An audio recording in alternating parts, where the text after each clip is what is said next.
Я був упевнений, що залишився один.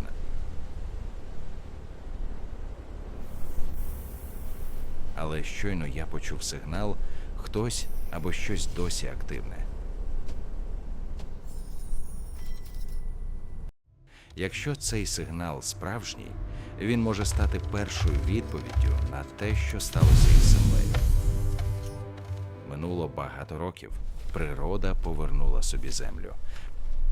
Але цей сигнал означає, що цивілізація ще не зникла остаточно. Я не перший, хто шукав відповіді.